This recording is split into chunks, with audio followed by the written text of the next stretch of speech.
was sitting there. Oh my God. I think you got that? One more. All Fraud. right, ready? One, two, three. Got it.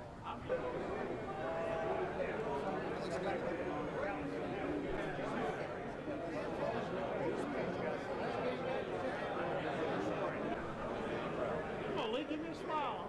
All right. All right, there we go.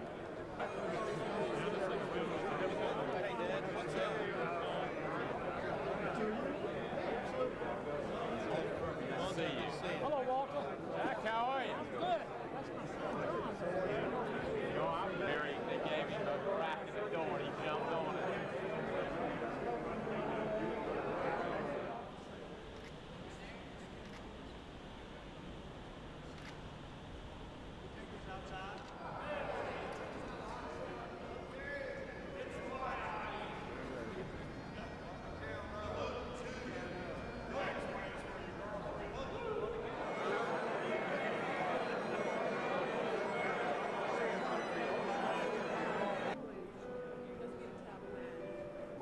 Yeah.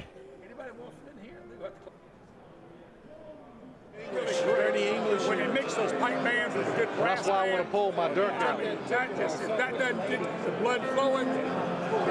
Nothing will. I mean, it is that combination. Here we go. You talking about Sarah Palin again? Oh yeah.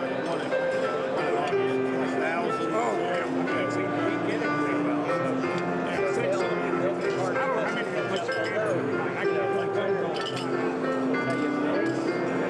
I can lamb and beer and off of lunch. Oh,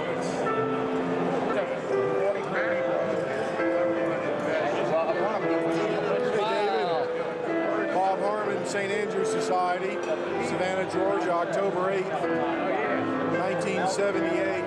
No, 2008. And who's your favorite Scotsman? Probably, other than William Wallace, Labby Burns. How about where does Robert the Bruce fit in? And Robert the Bruce. I love Robert the Bruce. Was he a good guy or a bad guy? I think he was a good guy. Is that, what do you think? I think so. I think he's okay. We'll take Robert the Bruce. And how about the current Prime Minister of England is a Scotsman? Hey, weather today. Gordon, he ran half the day. Smith. How long were you home? Centennial celebration to order, that being October the 8th, 2008, the day we celebrate the gathering of the St. Andrew Society of Savannah and the Hibernain Society of Savannah. It's been 100 years. Welcome.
I'm Harvey Farrell, chosen as the presiding member for this evening by agreement of the steering committee, which has been working hard the last about a little over 2 years.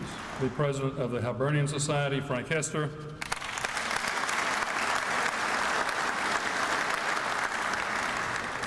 J. Harry Haslam, Jr., Vice President of the Hibernain Society.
United States of America, and to the republic which stands, one nation, under God, indivisible, with liberty and justice for all. Gentlemen, since we've waited 100 years for this meeting, the invocation is a little longer than usual. But at the same time, I guarantee that it won't go beyond 5 minutes.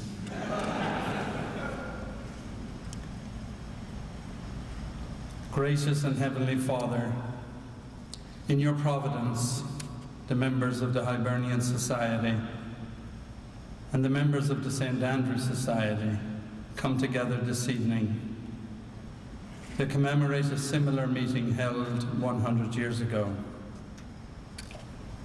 A century may be a very short time when compared to your eternal existence, but in the affairs of men, it makes it most difficult to establish approval for the minutes of the previous meeting.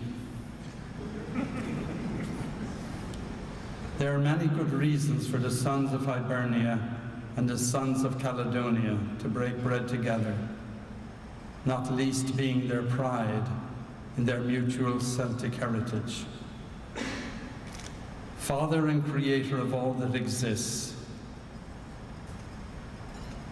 when your spirit hovered over the cataclysmic events which brought this world to be, in your wisdom you decreed that the North Channel should ever separate Scotland and Ireland, to alleviate the fears of the rest of the world, that if combined, they may seek to control the entire universe.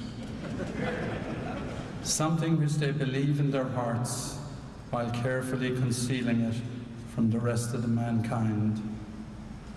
This evening we take pride in our similarities and we celebrate our differences, all of which we have contributed to enrich the diversity of the wonder-filled home away from home that we call Savannah.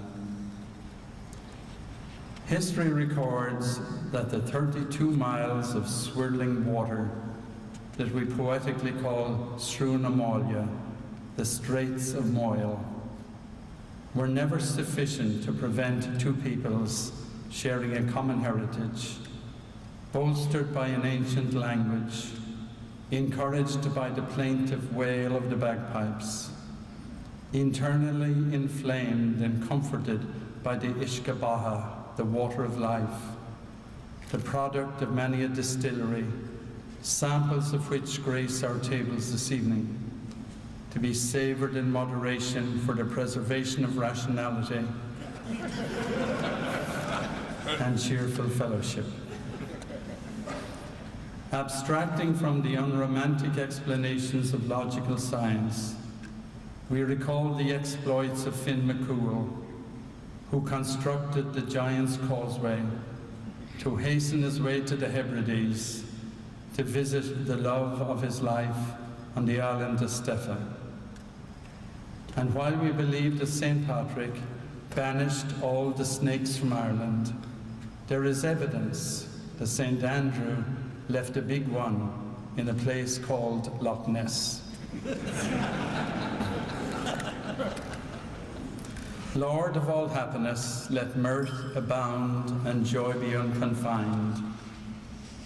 With lilting songs and fantastic stories, we celebrate this once-in-a-lifetime occasion, honouring the red lion and the green harp, the purple-crowned thistle and the triple-leafed shamrock. Good and loving Father, bless the food we are about to share, and especially bless the haggis, which to those with Scottish blood is a blessing unto itself. But to those of us who are not so privileged, it is a gastronomical miracle of mysterious ingredients. Before the rising sun puts the stars of night to flight, we ask the Lord to guide us safely home to loving families, but only after we have followed the sage advice of Robbie Burns. And here's my hand, my trusty friend, and give to me a hand of thine. We'll share a right goodwill draught. Yes, we'll take a cup of kindness yet for Auld Lang Syne. And so we celebrate the happy days of long ago and the days yet to come. Amen. Amen.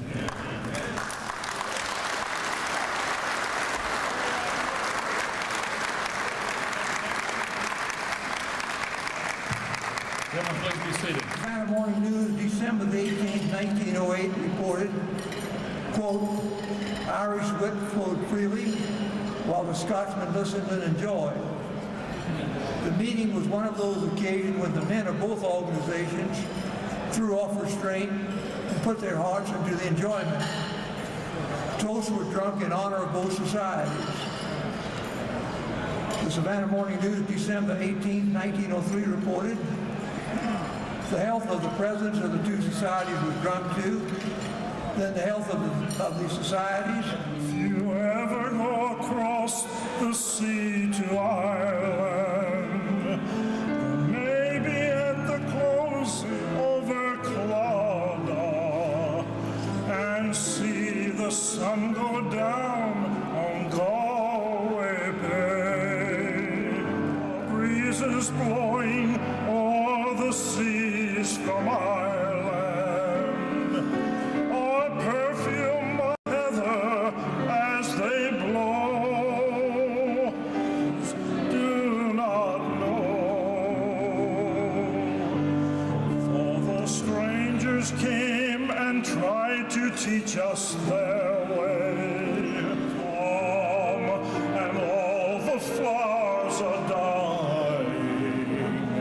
If I am dead, as dead I well may be, you'll come and find the place where I am lying, and kneel and say an Ave there for me, and I shall hear, though soft you tread above me, and on my grave will warmer, sweeter be, for you shall bend and tell me that you love me.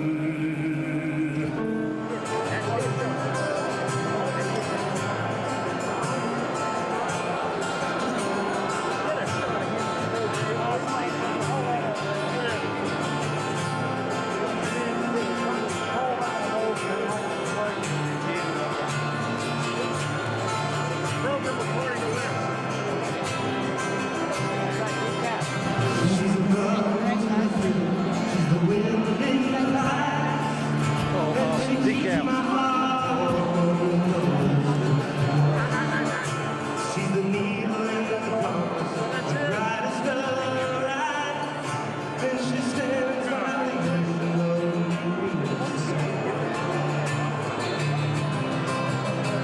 She's a boat to the wind, she's the wind and the light. And she keeps my heart flowing. She's the needle in the compass, the brightest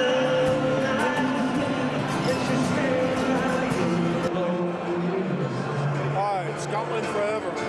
William Wallace, Robert the Bruce, Robbie McGregor, Iron Douglas.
a wordy or a grace that langs my ear. The groaning trench you're there, your fill. Your hurdies like yon distant hill. Your pen would help to mend a mill in time of need, while through your pores the dews distill like amber bead. His knife, see rustic labor dight, and cut you up with ready slight, trenching your gushing entrails bright, like only ditch. And then, ooh, what a glorious sight! What reeking race! Then horn for horn they stretch and strive, the deal take the hindmost on they drive, till all their wheel-swelled kites belive are bent like drums, and all good men must like to ride. Bethank it, Holmes. Is there the his French ragout, or the olio with sewer soup, or fricassee what make her spew with perfect scud, the doom with snitting, scornful view on sucker dinner? Poor devil, see him order his trash, his feckless as a withered rash, his speckled shank a good whiplash, his knee a net, through bloody flood of fields to dash. Shit, I'm unfit. But mark the rustic haggis head. The trembling earth resounds his tread. Flapping his waddle body on naked whistling legs and arms and heaves will sned like taps of thistle. Or your powers will make mankind good care and dismount their bill of fare. Old Scotland wants me stinking wear that jokes and luggies. But if you wish her grateful prayer, give her a haggis. Where's an Englishman?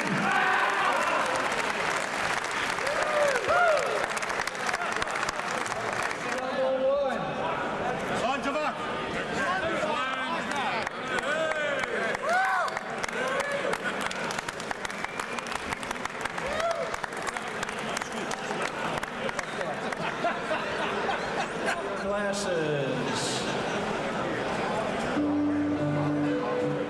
Gentlemen, the United States of America, may its sovereignty and independence be perpetual. God bless the United States.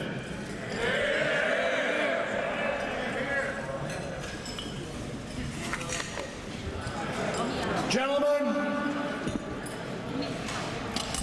a toast to the Lion of Scotland, Most Reverend Bishop Kevin Boland, Very Reverend William Willoughby, the Honorable John Gruton, Presidents and officers of the St. Andrews Society and the Hibernain Society of Savannah, fellow members, and Miss Patty Schreck. Gentlemen, it is an honor to deliver the toast to the Lion of Scotland, to our Celtic brothers of St. Andrew, at tonight's gathering of our two distinguished societies. What exactly, my Hibernian brothers might ask, is in fact the Lion of Scotland? The lion is a red lion rampant upon a golden field, the coat of arms of William I of Scotland in the 12th century. Along with the saltire of St. Andrew and the thistle, the lion is universally recognized as a symbol of Scotland, much as the shamrock and the harp of Erin are to the Irish branch of this Celtic race. But to the Scots, the lion is much more than a mere symbol. It is a bright flame, a beacon of a people and of their history. The lion signifies the bravery, loyalty, suffering, and the unconquerable spirit of the people of Scotland. It is the battle cry of the Scottish warrior, to live free or die. The Lion stood with Wallace at Stirling Bridge, with Robert the Bruce at Bannockburn, and with your slaughtered Highland chieftains, the flowers of Scotland at Culloden Moor. The Lion of Scotland has never yielded to tyranny or oppression. He stands firm and fast in the face of danger and never submits to chains or slavery. The Lion arrived on our shores as Scottish immigrants sought new life in America. He has stood firm by the forces of American freedom from Valley Forge to Fallujah and to the mountains of Afghanistan. In every war and in every climb against tyranny that threatens or denies our liberty. And gentlemen, with God's blessing, may the Lion be with our nation always.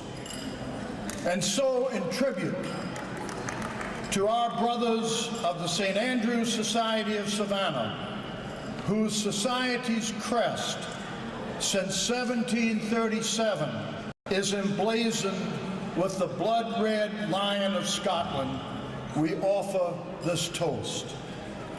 We extend our solidarity as your Irish brothers and comrades to the Lion of Scotland, the Celtic flame which has ignited the hearts of patriots since William Wallace.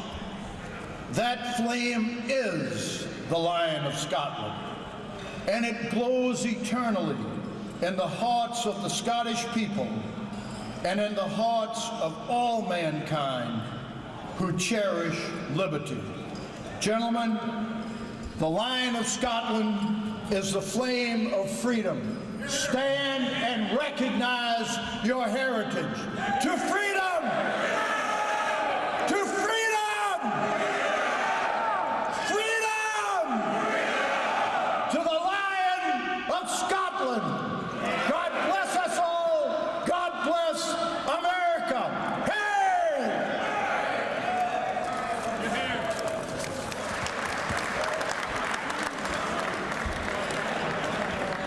Gentlemen, dignitaries on the dais, most important in the room, the lovely Patty Schreck.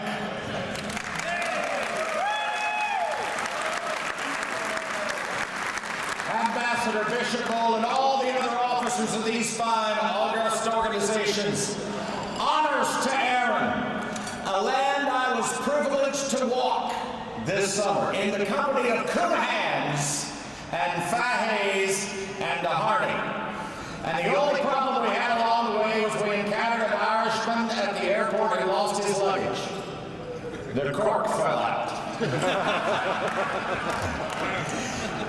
Truly, though, it was a land we were privileged to see, to walk, a fair and blessed land of beauty, of rich valleys around each curve, across each hill. You wondered if you could find anything so lush and beautiful as what you had just seen. And around each bend and over each hill was something better. From south to north, we saw the whole of Ireland. And we saw the land from which our people came.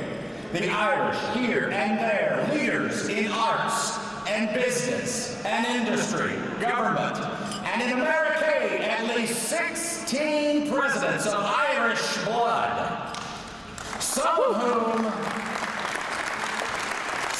whom reached back across the sea to help settle troubles in the north of our Emerald Isle and make true, Ambassador, the white band between the orange and the green. Woo. Ireland of today is magnificent and proud, as are her sons here. Of Erin, native son, poet, William Butler Yeats rightly wrote, land of hearts, desire, where beauty has no ebb, but joy is wisdom. time, and endless song. Gentlemen, rise. Glorna Aaron, Aaron Gobra, again. A toast to the harp of Aaron. Here. Thank you, gentlemen. Those are tough acts to follow. But I have the honor, the sincere honor, to introduce tonight Ambassador John Burton. Very Reverend Willoughby, my Lord Bishop Cavan, lady, is there a lady? No lady. Gentlemen, lady. Yes, indeed, I want to thank you very much for playing my favourite song, Annie Laurie, which is a Scottish song. I want to say how privileged I was to receive the invitation from Walter Murphy and Eugene Clark to be here at the 100th anniversary of the one and only joint celebration between the St. Andrew's Society and the Hibernain Society of Savannah.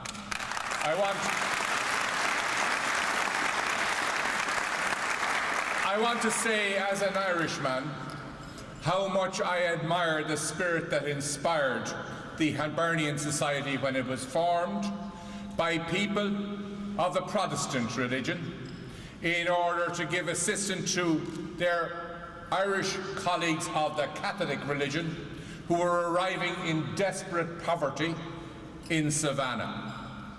And I know that the same spirit of charity, the same spirit of reaching across traditional divides has inspired the St. Andrew's Society through its entire life here in this great city.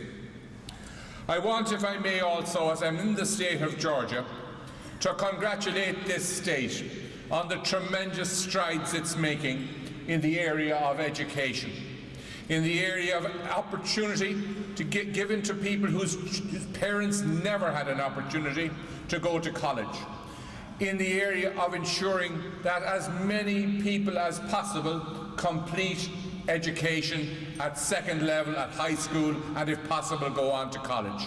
Because in the modern world, that's the key to prosperity.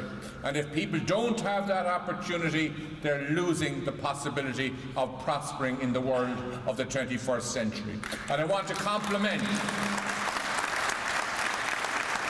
the members of the legislature and the governor for the efforts that have been made, particularly in recent years, in that area. I speak here as the ambassador of the European Union. The European Union is modelled on the United States. It's a union of states that are different. It has a system of government that is modelled not on the system of government of Britain or Ireland or France or any of the countries of Europe, but on the United States system of government, on the separation of powers that are at the heart of your system of government. It is a union that came into being as a result of an American initiative, in the sense that when in one of the most important acts in the 20th century of generosity, the people of this country, under the Marshall Plan, decided that they were going to help the economies reconstruct of countries that were formerly their enemies. An example of generosity and charity that has had few equals in world history. But the United States, possibly because of the Scottish influence in the United States, insisted that they were going to get value for money. And General Marshall, Secretary of State, said, "We won't give you the money unless you promise not to waste it in foolish competition between one another and open up your markets to one another so that the money, the buck, will get the maximum bang for the contribution that American taxpayers were making." And it is as a result of that initiative by the United States that the European Union came into being, to ensure that your money wasn't wasted in Europe. And I'm glad to say that thanks to you, and thanks to our own efforts, the European Union has been a marvellous success. It has gone from having just 6 countries now to having 27 countries. It has gone from having 190 million people now to having 500 million people. And it is built on an entirely voluntary coming together of states. Any country that wants to leave the European Union is free to leave. It's the only multinational democracy in the world in the sense that we have a directly elected European Parliament which is a co-equal maker of the rules for Europe with the meeting of the 27 governments. The only multinational democracy in the world. You might say to yourselves, what does all this matter to Georgia? What's going on over there in Europe? Well, it is an interesting fact that approximately 117,000 jobs in the state of Georgia depend directly or indirectly on investments from the European Union countries or companies in the European Union. And the European Union represents your biggest export market for goods and services produced in Georgia in the entire world outside the United States itself. But I think it's important, as I'm speaking here on an historic coming together of people of Scottish and Irish heritage, that I should reflect briefly on what one can learn from the history over the last 400 years of the Irish and the Scottish peoples for the challenges that we're facing today in the world.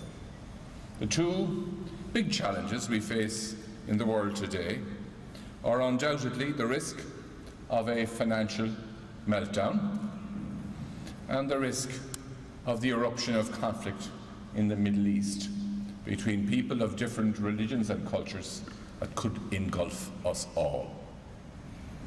What can we learn from the history of Scotland and the history of Ireland that might help us to avoid those 2 things? I think it's important to look back a little at the history of Scotland to draw the appropriate lesson. Let us not forget that Scotland was the first literate country in Europe.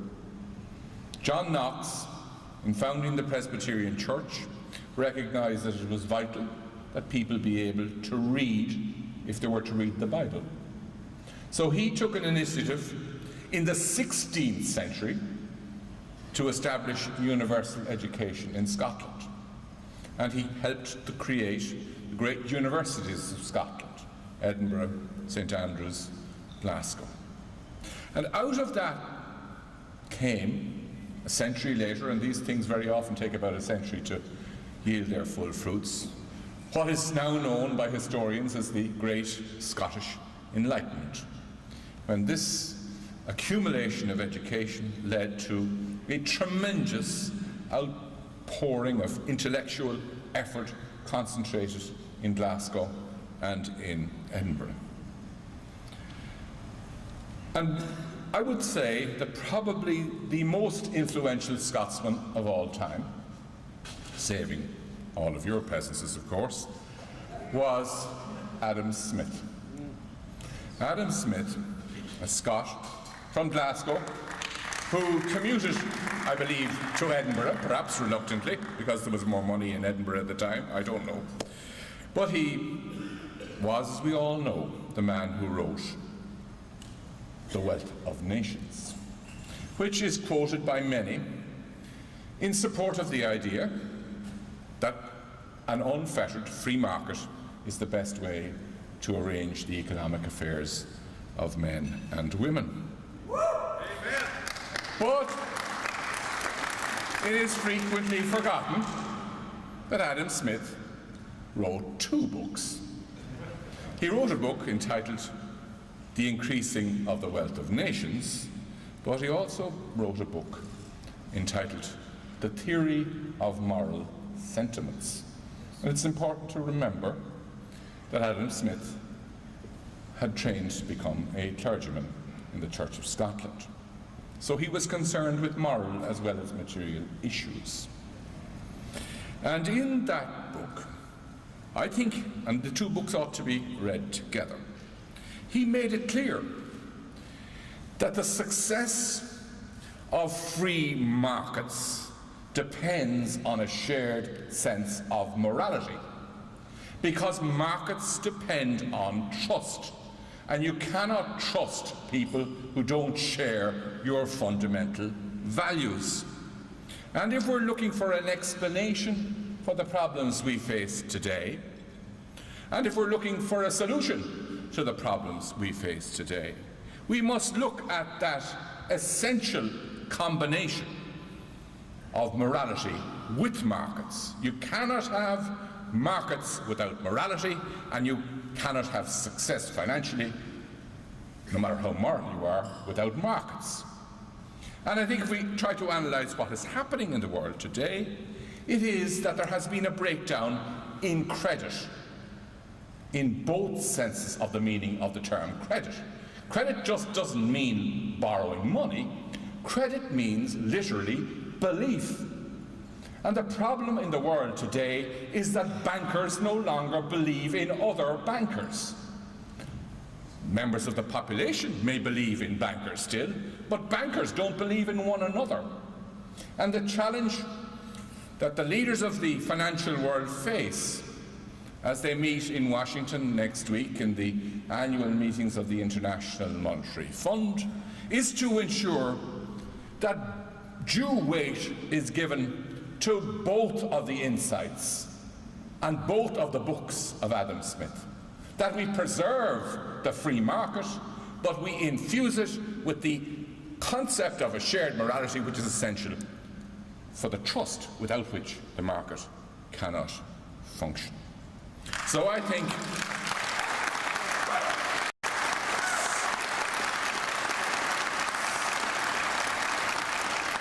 Scotland can be proud of its intellectual contribution in the 18th century and right up to the present time to the problems we face in the 21st. To maintain shareholder value from day to day as people roll over their shares and as pension funds roll over their shareholdings ruthlessly in pursuit of the maximum return for their potential pensioners, that speed of the market has forced people in their exercise of the freedom which is inherent in the market to forget the need for the maintenance of trust and confidence in what they're doing. I look then at what might one learn from Ireland in facing the problems of the world today. I think it's important to be honest about the historic significance of this event that took place 100 years ago and that is taking place again today, is that relations have not always been as sunny as they are tonight between the Ulster Scots and the Gaelic Irish on the island of Ireland, or indeed in Glasgow, and you contemplate the not entirely sporting rivalry that exists between Rangers and Celtic. And that only is a sporting expression of an underlying conflict that has gone right back to the era of the Covenanters and to the era of the Battle of the Boyne and all those other conflicts with which many of you will be too familiar. But the good news is you may be celebrating the 100th anniversary of a great event here in Savannah. But you're also celebrating, whether you realise it or not, the 10th anniversary of the Belfast Agreement, which was reached in 1998, 10 years ago,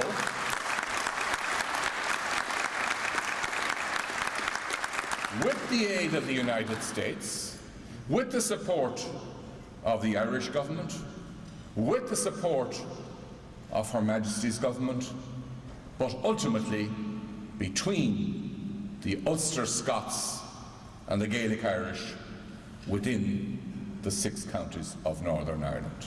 They, 10 years ago, reached an historic settlement which endures to this day, and which I am confident, despite the normal ups and downs of politics, will endure for many, many years into the future, notwithstanding 400 years of previous disagreement. What lessons can one learn for that other great challenge, apart from the challenge, the financial challenge, the challenge to peace in the world, from that long process that led to that agreement and which sustains that agreement today in Northern Ireland. I would say there are two things, and I was involved, as some of you will know, in this process in some respects. I think there were two things that were applied, two insights that were applied in reaching peace on the island of Ireland between our two great traditions that have global relevance. The first is that having fought with one another for 370 or 80 years, the Ulster Scots and the Gaelic Irish in Northern Ireland realised at last that if you want peace, you've actually got to put yourself in the shoes of your enemy. You've got to start thinking as if you were your enemy and understand what your enemy is afraid of, what your enemy is insulted by, what your enemy feels he is misunderstood in regard to when he speaks. And it's only when you put yourself into the mind of your enemy that you can negotiate your way to a solution which satisfies your needs. And may I say a special word of thanks to Eugene McCracken for his initiative. I understand it is great measure due to him that this amazing event has occurred, and that it's a great credit to him and to many others that the logistical arrangements were put together so carefully. And may I finally conclude by saying how grateful I am to my friend Howard Morrison for being so thoughtful to suggest my name as a possible speaker at this event. It's something I will never forget for the rest of my life. It means an enormous amount to me as somebody who has made such an effort personally to reach across the divide in Ireland between our two communities and to help to bring peace to Ireland, to see that if I'd only known what had happened in Savannah in 1908, I had the example for solving everything. Thank you.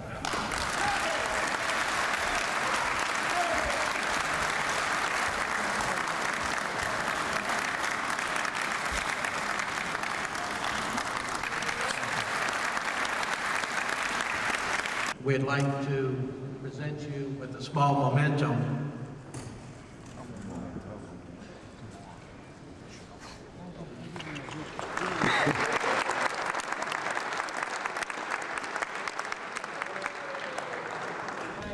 It's called The Thistle and the Shamrock. It's in your program. The thistle and the shamrock, some say should never meet. The thistle's just too prickly, and the shamrock's just too sweet. But they don't know old Savannah, where peace and goodwill dwell, and the thistle and the shamrock clasp and bid each other well. Hear, hear. Thank you, Ed. Thank you, Harvey. We have a few housekeeping items before we close tonight. Gentlemen, if you decide to take an open bottle out from the Trade Center, you have to put it in a brown bag. I'm sorry, it's state law. Is that one of your bills, Sonny? Junior members of the St. Andrews Society have been asked to stay over to help the stewards. I'm now going to ask the Very Reverend William Willoughby, member of the St. Andrews Society, to give us benediction. Thanks to thee, O great God, and aid our souls with the aiding of thine own mercy.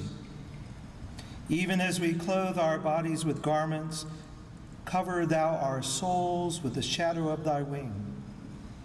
Help us to avoid every sin and the source of every sin to forsake.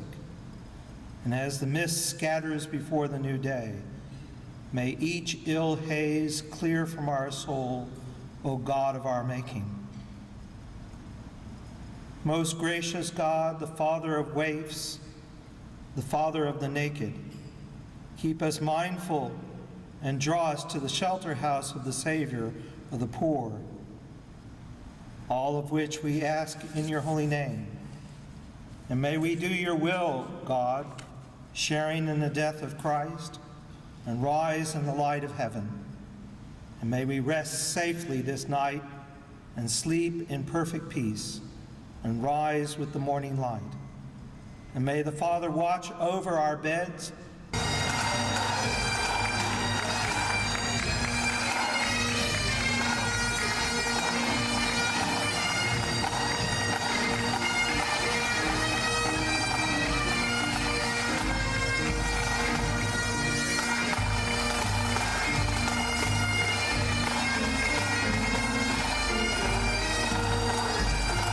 Excellent. Gentlemen, Savannah, pipe, and drum.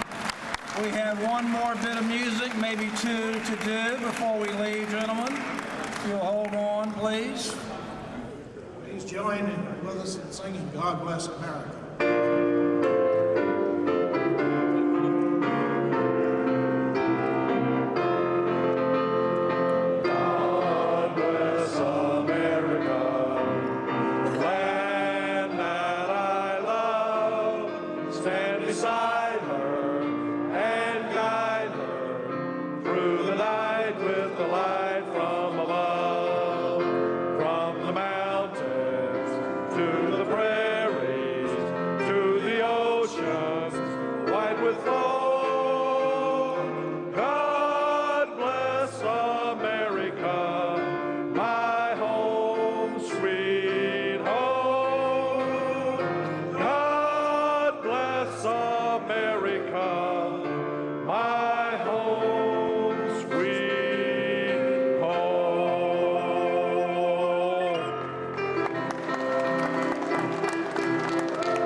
Dixie, hooray, hooray, hooray, hooray! In Dixieland I'll take my stand to live and die in Dixie. Away, away, away, away, away down south in Dixie.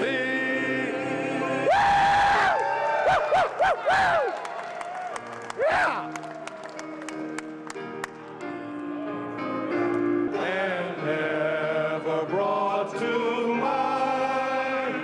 should old acquaintance be forgot and days of old lang syne?